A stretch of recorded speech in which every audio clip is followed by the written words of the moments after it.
Assalamu alaikum, sir. Alaikum salam. How are you doing, sir? Thank you very much.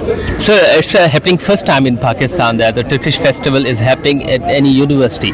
So how do you find this food festival here in ZABIST? This organization is the first time organized by the Turkey alumni.